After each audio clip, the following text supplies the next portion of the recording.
Camelot is a musical by Alan J. Lerner and Frederick Loewe. It is based on the King Arthur legend as adapted from the T.H.White novel The Once and Future King. The original 1960 production, directed by Moss Hart and orchestrated by Robert Russell Bennett and Philip J. Lang, ran on Broadway for 873 performances, winning 4 Tony Awards and spawning several revivals, foreign productions, and the 1967 film Camelot. The original cast album was America's top-selling LP for 60 weeks. The musical has become associated with the Kennedy administration, which is sometimes referred to as the Camelot era. Background: in 1959, Alan J. Lerner and Moss Hart decided to adapt T.H. White's The Once and Future King as the next project. As discussed in Lerner's 1978 book, The Street Where I Live, Frederick Loewe, who initially had no interest in the project, agreed to write music, with the understanding that if things went badly, it would be his last score. After the tremendous success of My Fair Lady, expectations were high for a new Lerner and Loewe musical. However, the show's production met several obstacles. Lerner's wife left him during the writing process,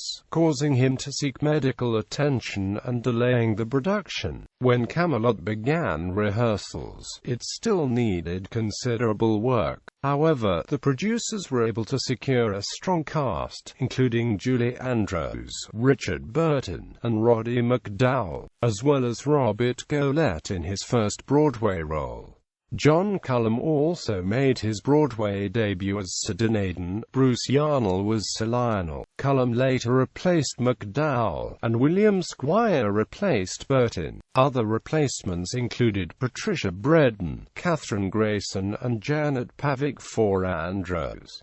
Tryouts and promotion. The show premiered in Toronto, at the O'Keefe Centre on October 1, 1960.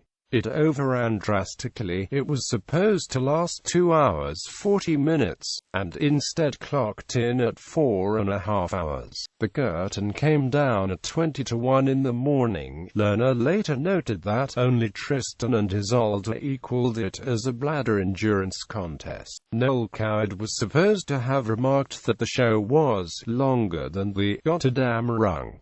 And not nearly as funny. Quote, "In spite of this, the morning papers gave generally positive reviews, but hinted that the show needed much work, i.e., drastic editing, in order to succeed." Soon afterwards, Lerner was hospitalized for 3 weeks with a bleeding ulcer. Soon after he was discharged, Hart suffered his second heart attack, and Lerner stepped in as temporary director for the rest of the out-of-town run. Camelot then moved to Boston, edited but still running well over the intended length. The production team tried to find another director, even phoning Jose Ferrer, who could not undertake the job. Lerner and Loewe disagreed on how to proceed with the show, as Loewe did not want to make any major changes without Hart's guidance. Lerner wrote, "God knows what would have happened had it not been for Richard Burton. Accepting cuts and changes, he radiated a faith and geniality, and calmed the fears of the cast." Guinevere's song, "Before I Gaze at You Again," was given to Andrews at the last minute before the first New York preview, which provoked her famous quote, "Of course, darling, but I tried to get it to me the night before." Quote, "After the show opened on Broadway, Hart was released from the hospital, and he and Lerner began cutting the play even further. 2 songs, Then You May Take Me to the Fair, and Fire on Goodness, were cut a few months into the run. The New York critics' reviews of the original production were mixed. Fortunately for the show, Ed Sullivan approached Lerner and Loewe to create a segment for his television variety program, celebrating celebrating the 5th anniversary of My Fair Lady, they decided to do very little from the previous hit and instead to perform 4 highlights from Camelot. The show stimulated ticket sales, and Camelot achieved an unprecedented advance sale of $3.5 million.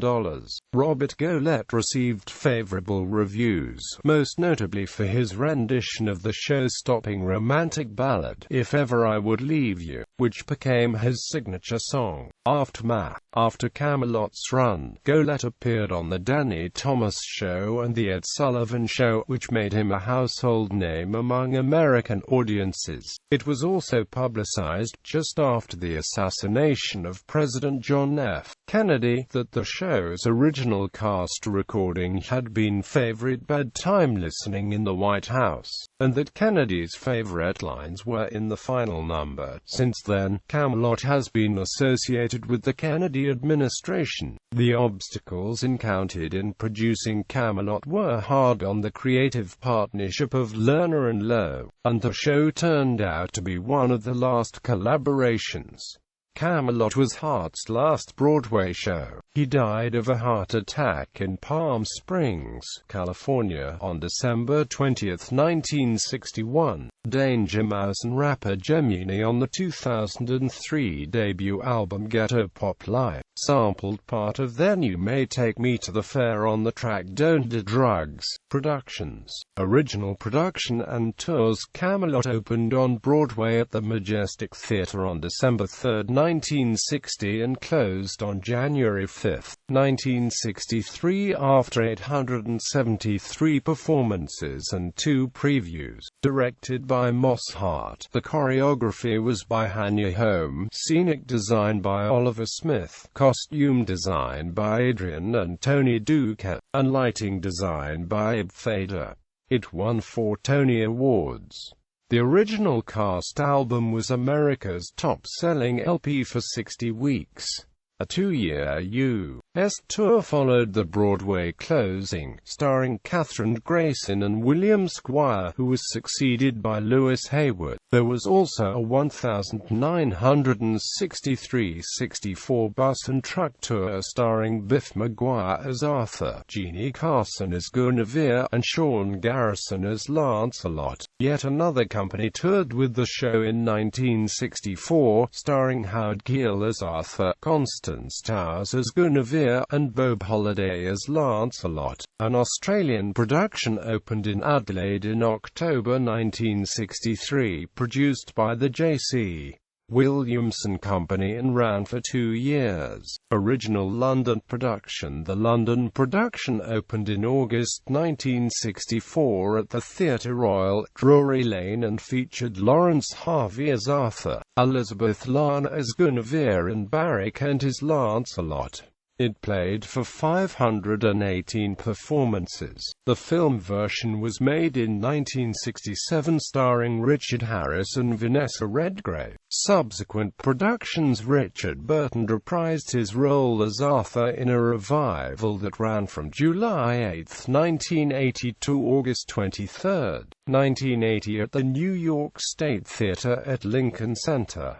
Christine Ebersole played Guinevere, and Richard Muenz was Lancelot. The show was revived on Broadway at the Winter Garden Theatre from November 15, 1981 to January 2, 1982, and broadcast on HBO a year later, starring Richard Harris as Arthur, Meg Bussert as Guinevere, and Muenz as Lancelot. Harris, who had starred in the film, and Muenz also took the show on tour nationwide. Another Broadway revival ran from June 21, 1993 to August 7, 1993 for 56 performances at the George Gershwin Theatre, with Goelet now cast in the role of Arthur. Goelet reprised this role at Toronto's O'Keefe Centre in 1993.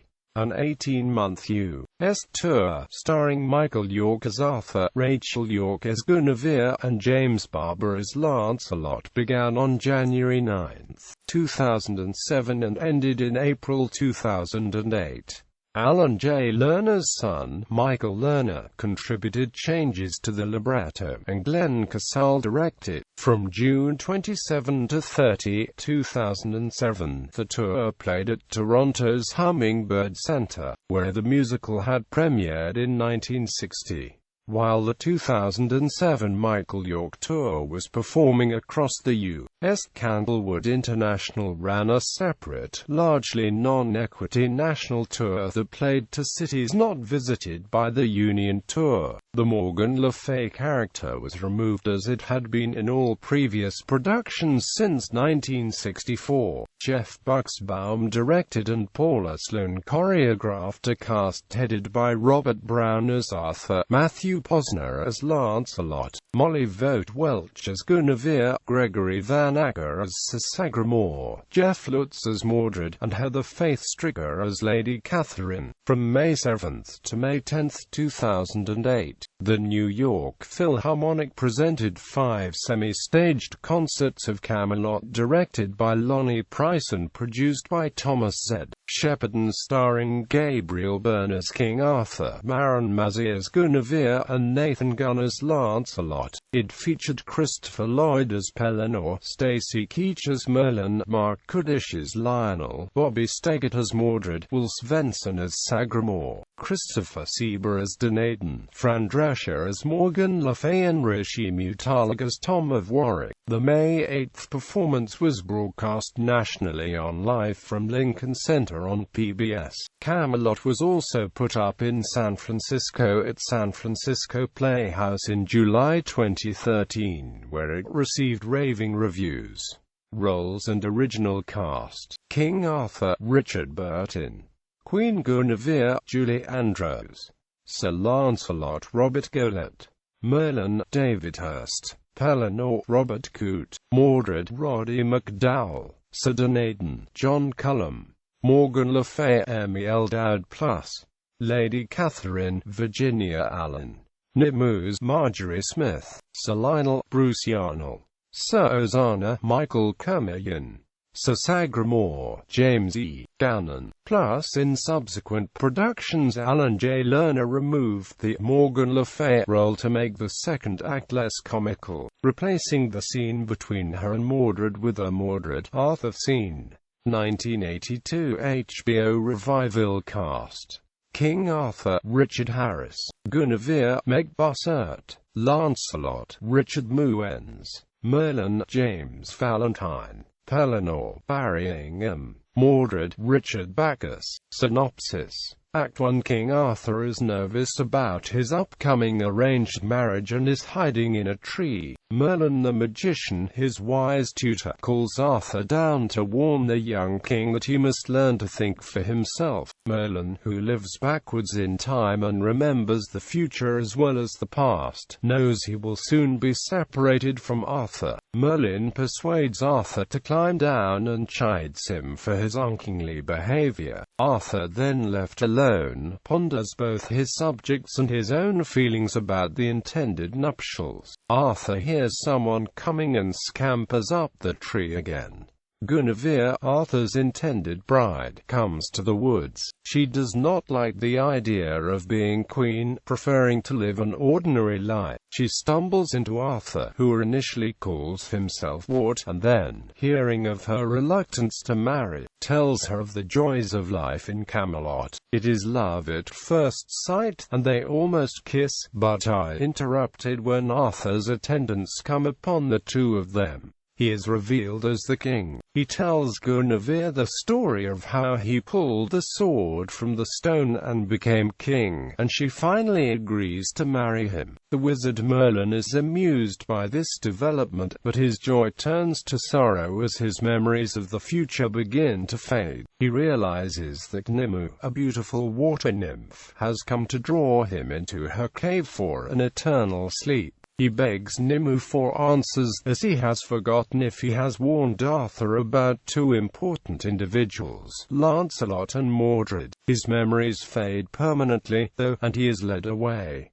5 years later, Arthur sits with Guinevere in his study, debating about what to do. He explains that he wishes to create a new kind of knight, one that does not pillage and fight, but tries to uphold honor and justice. He is eventually inspired, with Guinevere's help, to establish the Round Table with the motto, Might for Right. 5 years later, Arthur's idea has led to the Knights of the Round Table being renowned all over the country, and the fame has even spread to France. A young, pretentious and over-religious Frenchman from Joyous Garde named Lancelot du Lac has heard of the Round Table, and is determined to come to Camelot and join Arthur's knights, confident that he is perfect for the post. King Pellinore, an elderly man who was a friend of Arthur's family, also comes to Camelot to witness Arthur's greatness for himself, and it later seems that he has become part of the family. Guinevere organizes a May Day festival on the castle grounds, where Arthur introduces his wife to Lancelot. Guinevere takes an instant dislike to Lancelot. Time passes, and he makes an enemy of most of the knights. Guinevere incites 3 of them, Sir Dinadan, Sir Sagramore and the burly Sir Lionel, to challenge him to a joust. Arthur is dismayed by this, and is at a loss to understand a woman's way, though he cannot be angry with Guinevere. In the jousting match, Lancelot easily defeats all 3 knights. He wounds Sir Lionel, who fights him last, so badly that the crowd thinks he is dead, but the dismay of the crowd turns to awe as Lancelot's distraught cries for Sir Lionel to live seemingly resurrect a dead man, reflecting the adoration of the crowd. Guinevere finds herself falling in love with Lancelot. She does not wish to violate her marriage vows, however, and wishes Lancelot would leave Camelot. By some unfortunate twist of fate, Lancelot, in spite of his boast that he is immune to pleasures of the flesh, is also madly in love with Guinevere, and is similarly torn by the conflict between this love and his devotion to Arthur. Arthur makes Lancelot a Knight of the Round Table. As it happens, the shrewd King Arthur guesses that Lancelot and Guinevere have feelings for each other, but hopes it will blow over, as he does not wish to upset the tranquility of Camelot. He soliloquizes to his sword Excalibur that they will rise to the challenges they will all face together. Act 2. Many years later, Guinevere and Lancelot are still tormented by their unfulfilled love. She tries to get rid of him, but Lancelot will not leave her.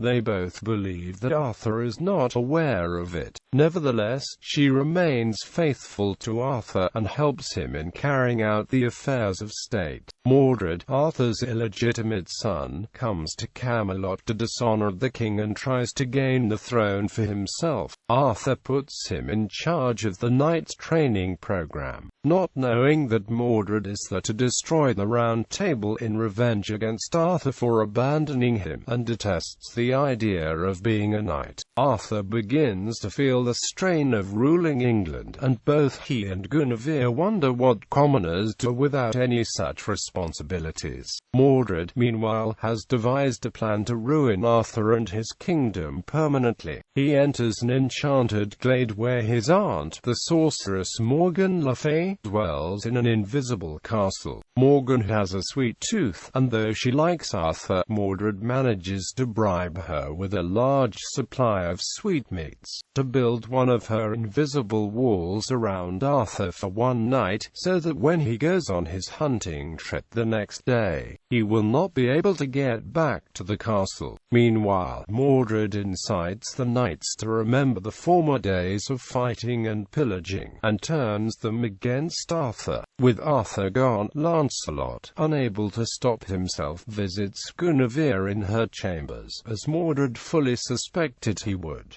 They kiss passionately. However, Lancelot and Guinevere's affair and Mordred's machinations come to a head when Mordred and some of the Knights of the Round Table interrupt, accuse Lancelot of treason, and try to take him prisoner. Lancelot fights them off and escapes, but Guinevere is arrested, tried, found guilty of treason by reason of her infidelity. and sentenced to be burned at the stake. At the execution, Arthur watches from a distance as Mordred taunts him for his failures. He is torn between upholding his law and doing his duty as a king, or sparing Guinevere, whom he still loves in spite of everything. At the last moment, Lancelot arrives with an army, rescues Guinevere and takes her off with him to France. But in the process, Lancelot has been forced to kill some of the other knights, leaving the survivors vowing revenge. For the sake of his own honor and that of Camelot, Arthur must now wage war against Lancelot. Mordred has taken up his own army against Arthur. Back in England, the war takes a terrible toll on Camelot, as more than half of the knights of the Round Table are killed. Before the final battle, Arthur meets Lancelot and Guinevere. Lancelot and Guinevere's relationship has founded, doubtless because of the guilty consciences. Guinevere has become a nun, and the Round Table is now broken. They offer to face up to justice in England, but Arthur will not see Guinevere burned or Lancelot beheaded. He forgives them both, and they depart separately. That night in camp, Arthur meets a young stowaway named Tom of Warwick, who has come to join the Round Table. His speech reminds Arthur of the idealism and hope that he had as a young king, and inspires him. Arthur knights Tom, and sends him back to England to grow up there, that he might pass on to future generations the ideals of chivalry and Camelot.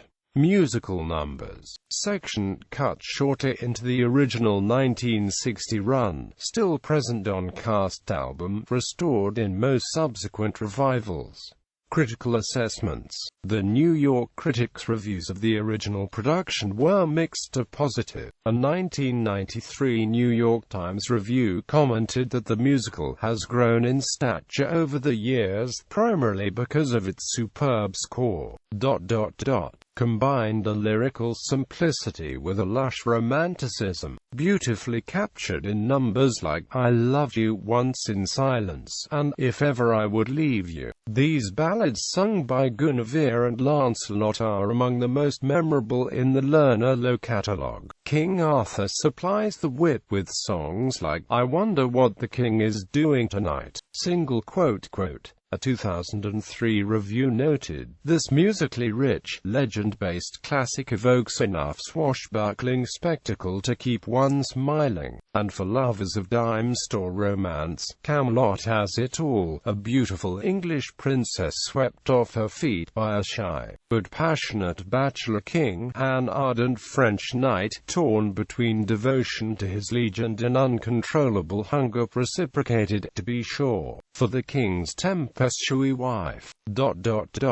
Camelot features a score rich in English country tune charm by Mr. Lerner. Its lyrics, by Mr. Loewe, never fail to dazzle with their virtuosity and wit. However, J. Lerner's murky book has helped sink many a revival of the musical. It's a good story, but Lerner's book is talky and dense, filled with pontificating soliloquies that would have been more powerfully contained in song. Moreover, while the entire show rushes towards a bloody climax, when it finally arrives, it is merely sketched upon in one song, Guinevere. The score, though, is pure magic. Awards and honors.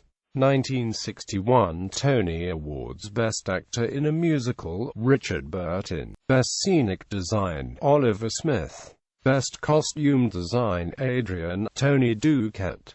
Best Conductor and Musical Director, Franz Alles. Best Actress in a Musical, Julie Andrews. 1961 Theatre World Award, Robert Goulet. Original cast recording. Other recordings. The American rock new wave group Blondie covered "Follow Me" on the 1980 album Auto American.